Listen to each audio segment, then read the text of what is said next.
to all. This is Mubin Sultan, Botany Department, Veerashaiva College, Ballari. So today we are going to discuss about somatic embryogenesis. So under this topic we are going to discuss about different terms, like we are going to discuss about what is the definition of somatic embryogenesis, what are the factors affecting somatic embryogenesis, and also we are going to discuss about what are the different stages of somatic embryogenesis, and also we are going to discuss about what are the different types of somatic embryogenesis. So let us start. So here, the plant embryogenesis is a process that produces an embryo from a zygote by asymmetric cell division and differentiation of undifferentiated cells into a mature tissue and organs. So somatic embryogenesis is a process in which a single cell or a group of cells follow a developmental pathway that leads to reproducible regeneration of non-zygotic embryos which are capable of producing a complete plant. So these non-zygotic embryos may originate directly from other organs or parthenogenic embryos. It means that without any fertilization process, or androgenetic embryos from the male gametophyte. So in general, somatic embryos are those which are formed from the somatic tissue in culture, that is in vitro condition. So embryos formed in the culture have been variously designated as accessory embryos, adventive embryos, and embryoids. So here I have used a term which is a group of cells, or a group of cells. Here a group of cells are nothing but a callus. So here always the callus will undergo the developmental process, and here always in tissue culture process, all the culturing process will takes place always in the in vitro condition. These 2 points to be remembered. In the next, you can see the different stages of embryo development in this diagram. So here in this diagrammatic representation, you can see a first matured female gametophyte, which is followed by the fertilization process and leads to the different stages of the formation of embryo. The initiation and development of embryos from somatic tissue in plant culture was first recognized by Stewart et al. In 1958 and Reinert in 1959 in Dacus carota. Dacus carota is nothing but the carrot plant. So Cohenbach in 1978 classified these embryos in the following types, like zygotic embryos and non-zygotic embryos. So what are these zygotic embryos, non-zygotic embryos? We will discuss later. The next is factors affecting somatic embryogenesis. The first one is a explant. So explant as a source material to induce somatic embryogenesis are very diverse. There are very responsive plants such as carrot, in which any part of the plant can be used to induce embryogenic cultures. There are some very recalcitrant plants such as cereals and legumes, in which explants varies even within the genetically identical species. Next, we will study what are the types of explants used in the somatic embryogenesis. Here I have listed some types of some types of explants, like immature zygotic embryos can be used for the somatic embryogenesis. Inflorescence can also be used for the somatic embryogenesis. Cell suspension culture can also be used. Petioles, protoplast, leaves, stems, and also roots can be used for the somatic embryogenesis process.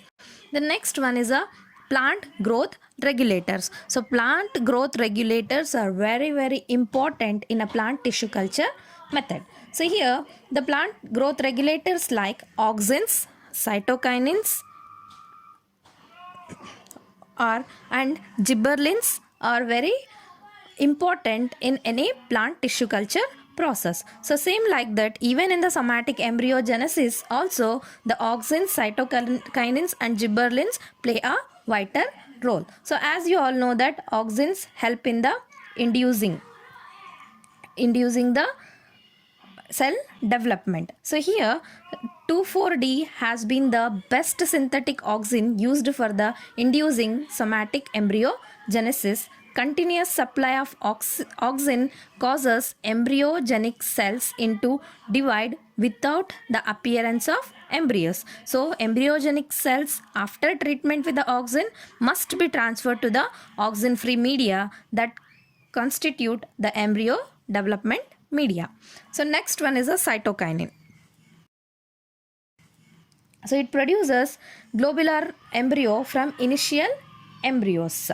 So high ratio of cytokinin than auxin induces shoot formation, and reverse ratio favors rooting. And next one is a gibberellin. Gibberellin always inhibits the somatic embryogenesis, and also we will use ABA is also a inducing agent. And the next factor is nitrogen source. So reduced form of nitrogen is a sole source of embryo formation. So here you can mark that nitrogen source is very important in the somatic embryogenesis. And also we will it takes use of polyamines, genotypes, and also electrical stimulation are few factors which affect the somatic embryogenesis. But here the main thing is the plant growth regulators and nitrogen source. So these two are very, very important when concerned to the somatic embryogenesis. So next we will move to the stages of somatic embryogenesis. So here, somatic embryogenesis always undergo initially 3 stages. The first one is a induction, followed by development, which is followed by the maturation. Let us study one by one. So first one is a induction. So what is this induction? So an auxin, particularly 2,4-D, is generally necessary to induce the embryogenesis. So requirements of exogenous auxins for induction of somatic embryogenesis depends on nature of explants used with the relative concentration of auxin. It means that during the first stage, the initial requirement of auxin should be given to the explant. Okay, so in the first stage what happens? The auxins will be given to the explants for the embryogenesis process, which will leads to the next stage, which is a developmental stage. So after initiation of cell division and a period of cell proliferation in the presence of auxins, embryogenesis cells are released into auxin-free media. So as before only I said, so after the treatment with the auxin,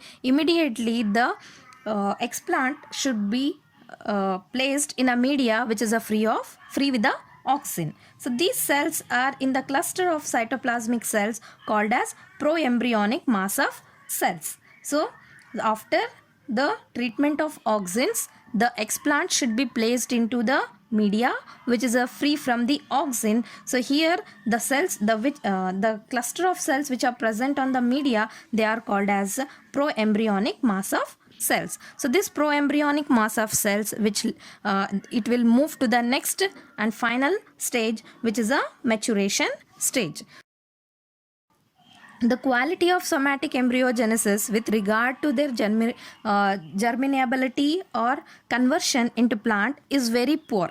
So this is because the apparently normal looking somatic embryos are actually incomplete in their development.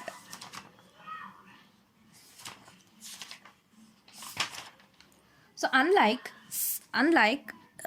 embryos, so somatic embryogenesis do not go through the final phase of embryogenesis called embryo maturation, which is characterized by accumulation of embryo specific reserve food material and proteins which impart desiccation tolerance to the embryos. Embryo size does not increase during this phase, which prevents precocious germination and promotes normal development of embryogenesis by triggering expression of genes which normally express during the drying down stage of the seeds.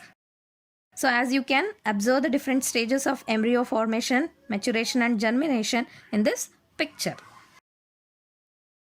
So next we will move to the types of somatic embryogenesis. In the beginning itself, I told the somatic embryogenesis is classified into 2 types, that is direct somatic embryogenesis and indirect somatic embryogenesis. Let us study one by one.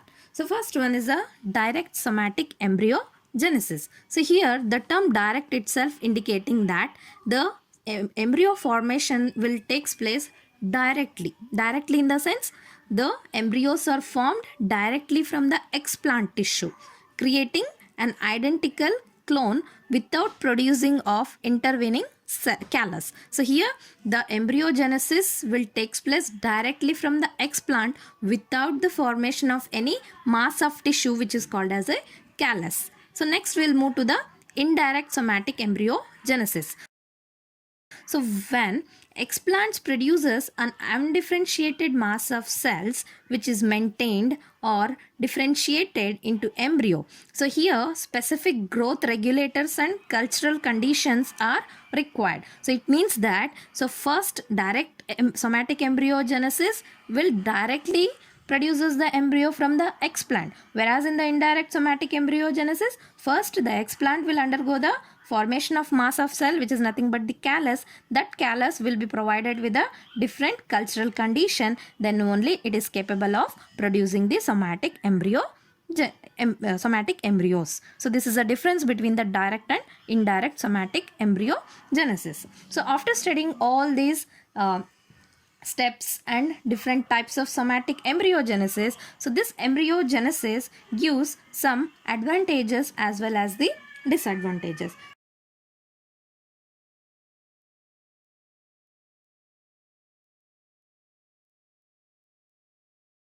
First we will study about the advantages of somatic embryogenesis. So here few important advantages of somatic embryogenesis are listed, like it leads to a high propagation rate. So somatic embryogenesis gives to a high propagation rate, and also it results into somoclonal variations.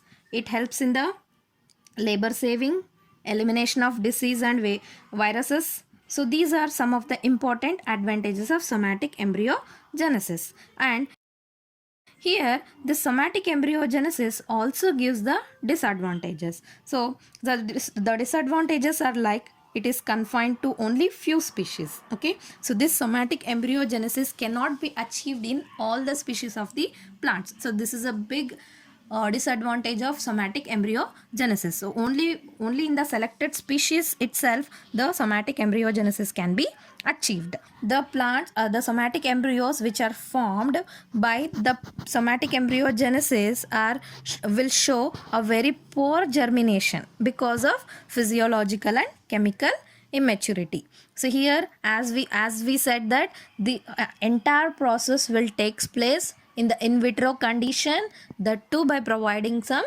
extra chemicals. So because of this it shows a big drawback, that is the poor germination process. So I hope you all understood the topic. Thank you.